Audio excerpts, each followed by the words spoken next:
Supreme Court Justice Stephen Breyer's retirement plan was made official today as he informed Joe Biden he would step down this summer. I'm here today to express the nation's gratitude to Justice Stephen Breyer for his remarkable career of public service and his clear-eyed commitment to making our country's laws work for its people. I will select a nominee worthy of Justice Breyer's legacy of excellence and decency. And as for who that person will be, the president has a clear list. The person I will nominate will be someone with extraordinary qualifications, character, experience, and integrity. And that person will be the first Black woman ever nominated to the United States Supreme Court.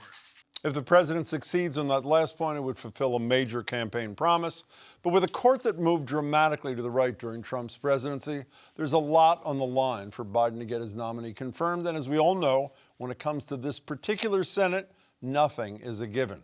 I'm joined now by Harvard Law Professor Emeritus Laurence Tribe, whose students have included former President Barack Obama, Supreme Court Justice John Roberts, Justice Elena Kagan, and U.S. Attorney General Merrick Garland, and who has argued before the Supreme Court 35 times. Larry Tribe, it's good to see you.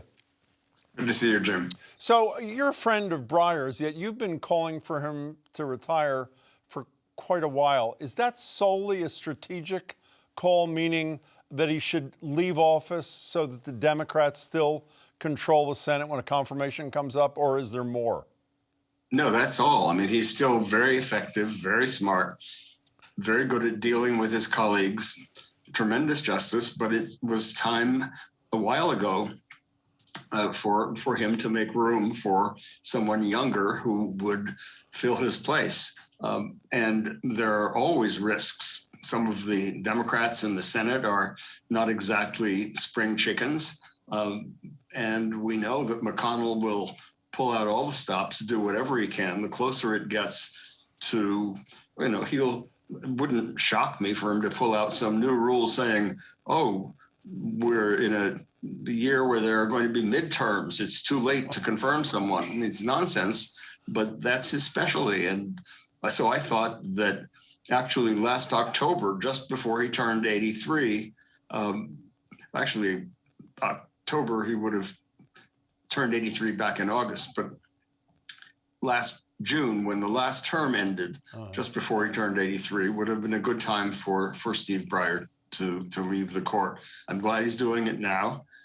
He has an important legacy, and it's really important that it not be ruined by someone who is very far to his right. And the court is really lurching to the right in an unprecedented way, with unprecedented speed and with devastating results for people around the country, especially women, but really for everyone. What is his important legacy? I suppose I would say pragmatism, a lack of ideological rigidity, a commitment to certain core values of equal protection without regard to race or gender or sexual identity. And I think ultimately decency. He is really a justice for all seasons. I've written very favorable things about many of his decisions, some of them dissents. And I think he has a very important legacy, and I'm looking forward to the historic appointment of an obviously very well qualified African-American woman, a Black woman, to the court for the first time. It's well past due. It's amazing you have to praise someone for being a decent soul. It's really a function of the times. Speaking of a Black woman, you tweeted in August of 2020 in light of candidate Biden's pledge. And by the way, this is before Ruth Bader Ginsburg died.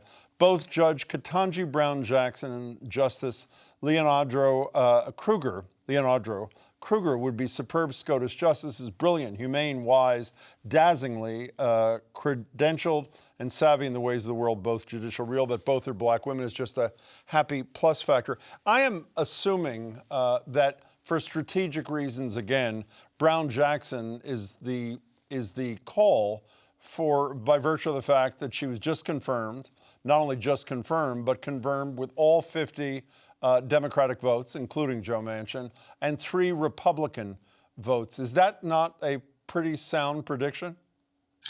Well, it's one of 3 very sound predictions. I think Leandra Kruger has a lot going for her, but also Michelle Childs. She, in fact, will have had kind of audition. She's going to have a hearing really quite soon. She is a district court judge in South Carolina. She is the one whom Jim Clyburn has favored for quite a while. She's also very brilliant. She's young, she's dynamic, and she will have a hearing on her nomination to the DC circuit. So in a way, she will have had a kind of interview in public in a manner that will make it possible for the president to see whether she ought to be on his very short list. She's certainly on a short list of 6 or 7 right now. Do you buy, Jim Clyburn was on the same Anderson Cooper show you were on last night, and Clyburn said that he was sure that she would have the support of the 2 Republican senators, Scott and Graham from South Carolina. Is that a hope or a reality, do you think? Well, I think when Jim Clyburn talks, I listen. Okay. He knows his politics. I think he could deliver those 2 senators. And I think there's nothing about Michelle Childs that would make her a problem for them. Unless there's some racist element, I certainly hope not. You know, again, referencing last night, there was a clip on Cooper's show of you testifying against Robert Bork in 1987, the legendary Bork hearings. We were talking to, and obviously a bruising battle. Chuck Todd from Meet the Press was on our radio show today, and he suggested something that I totally agree with, that this will not be a bruising battle because it's not in the interests of the Republicans. 1, it does not change the 6-3 conservative dynamic. And 2, a bruising battle would distract from what has been a very successful few months from them, focusing on what they consider to be Biden's liabilities with the American people. Do you buy that analysis, or do you think this is just like every other war that's been fought over Supreme Court justices of late? I think I buy the analysis. I think the Republicans have everything to lose and very little to gain by putting the spotlight on this nomination. It will be historic. It will energize the Democratic base. They have nothing really negative to say about any of these nominees. And even though McConnell, I think, would, if he could, keep this seat vacant until the next presidency, and that could switch to Republican hands, obviously, I just don't think he's going to see the opportunity, and therefore he's not going to take the chance. Let's talk about McConnell for a second. Even if he wanted to take the chance, in this Congress, the one through January of next year, in this Congress, he can delay the nomination, but if the Democrats stick together, he can't stop a nomination, correct? I think that's correct. And so delay, which is the name of the game, would be the only card he would have to play. And that doesn't. Go ahead. I'm sorry. Just to say that doesn't do him enough good. There are contexts in which running out the clock is a way to win. I'm not sure that would be his strategy this time. Speaking of running out the clock, though, getting back to the scenario you described a minute ago, should the Republicans take control of the Senate and in the midterm elections come January of next year, I don't find it preposterous at all to think that if there was an opening, let's say in February of next year, with 23 months to go till an election, or 22, that McConnell would fail to even hold a hearing on a Biden nominee. Do you find that preposterous or not? No, I think he would fail. I think the Garland precedent is the one that he would follow. And when people would say, well, what about Amy Coney Barrett? He would find a way to distinguish that. So he always does. Can we return to the retirement issue for a minute, Larry Tribe? Sure. Justice Breyer joined me in 2015, and we talked about something that I'm relatively obsessed with, which is limiting the terms of Supreme Court justices. Here's what Justice Breyer said to me. I would say there should be a long tenure. Whether it's a term of years or not, maybe it would be better to have a term of years, but it must be long because you don't want a person in that job thinking about his next job. You know, Larry, I read the piece. You and Nancy Gertner, Judge Gertner, who will be on the radio with us tomorrow, served on the Presidential Commission, Biden's commission on the Supreme Court recently. And you wrote an op-ed after the fact in the Washington Post, a joint op-ed with her, in which you said you were both leaning toward term limits and against the expansion of the court when the process started. And at the end of the process, you flipped and you were leaning towards expansion and against term limits. Could you explain both of those to me? Sure. Initially, I thought that it was going to be relatively easy to adopt something that is popular nationally and that is typical around the world, and that is something like a 12 to 18-year fixed term, no reappointment. It wouldn't be very complicated, I thought, and it would be sensible because the position of Supreme Court Justice is the only position in our country that is analogous to that of a king or a queen. Sort of you serve for life and you have great power for life, more power than kings or queens do these days. And I also thought at that time that expanding the court, given the historic experience and the rather negative spin that has been given to Roosevelt's court packing plan, was not a great idea. But after a very intensive period of months with hearings with dozens of witnesses, lots of reading, huge amount of time talking to one another, 34 commissioners, broad ideological spectrum, I ended up, to my own surprise, concluding that expanding the court by 4 members would be really a very good idea. It's not in the cards, it's not going to happen, but it's constitutionally simple. No one doubts the power of Congress to change the size of the court and to add it, and it's already been seriously packed and indeed stacked by appointments of dubious legitimacy for various reasons. And as to term limits, although I started where Steve Breyer is at the moment, I think, thinking not a bad idea, where you actually look at the details. The devil is in the details. How do you phase it in? What happens to the life tenure judges now when you have some new ones who are appointed for a fixed term? What happens even if they can't get reappointed, if they are young enough when they start, 18 years later, they still have a career ahead of them. So you begin worrying that they'll begin ruling in favor of the oil and gas industry because they want a job in that industry. Not a good idea. And there's also a very difficult problem of the McConnells of the world. That is, if you have a system of 18-year terms with a normal practice of 2 appointments for each president, what happens if a president is of the opposite party from the Senate and the president names someone and the Senate says, we're just not going to hold a hearing? So actually making it work turned out to be so complicated that although I'm not dead set against it, I think probably it wouldn't work.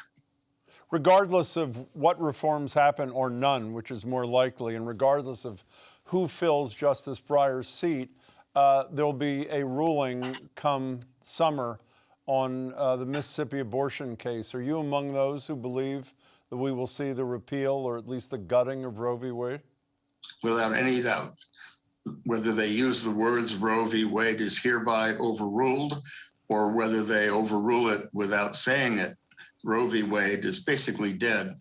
They have allowed the state of Texas to ban abortions after 6 weeks, which if Roe v. Wade were alive would be intolerable. And they've allowed it under a cockeyed scheme in which, because of the ingenuity of the way it's designed, nobody can really effectively challenge it in federal court because they have basically farmed out the enforcement to vigilante bounty hunters who are not supposedly agents of the state, although a reasonable reading of the law would say that if the state is putting them up to it and offering them limitless amounts of money, 10,000 or more with no ceiling, to stop abortions, they're really agents of the state. But Roe v. Wade is basically dead. Affirmative action is basically dead. There's very little mystery. Now that the court is solidly stacked with ideologically driven far-right justices, except on matters that are less contentious, there's very little to predict. It wouldn't be nearly as interesting teaching constitutional law now as it was for 50 years while I did it. When the mystery is gone, you don't have to say, hand me the envelope, please. You know what's in it already. Larry Tribe, we only have a minute or so left. If we can just change gears quickly. You wrote a couple of pieces and have spoken a lot about your disappointment, my word, not yours, your word may be stronger, in the Justice Department under Merrick Garland in terms of the failure, at least you believe, to at least investigate possible crimes by Donald Trump. Did the indictment of the head of the Oath Keepers for seditious behavior and some of his members cause you more optimism about Merrick Garland maybe going up the chain little by little? It did. And also the announcement by the Deputy Attorney General just 2 days ago that they are now investigating criminally at the level of the Justice Department the plot that really didn't depend on a violent insurrection, the plot to have fake electors send in phony certificates so that they would give the vice president an excuse to send the matter back to the states. That was a plot to overturn the election. It was a conspiracy, a seditious conspiracy in violation of a very serious federal criminal statute. And the fact that the Deputy Attorney General has said that they are now investigating that means that there is no way for them to stop short of Giuliani and Mark Meadows and the kingpin himself, Donald Trump. Whether he'll be indicted or not, I'm not sure, but I've been calling for an intense, comprehensive, rapid investigation. I have not been, deciding in advance whether the case is absolutely strong enough to make an indictment appropriate, but I think it will be, and I'm glad that Merrick Garland seems to have stepped up to the plate. You must have taught him well. Larry Tribe, it's good to see you. Thanks so much for your time. I appreciate it. Thanks. Thank you.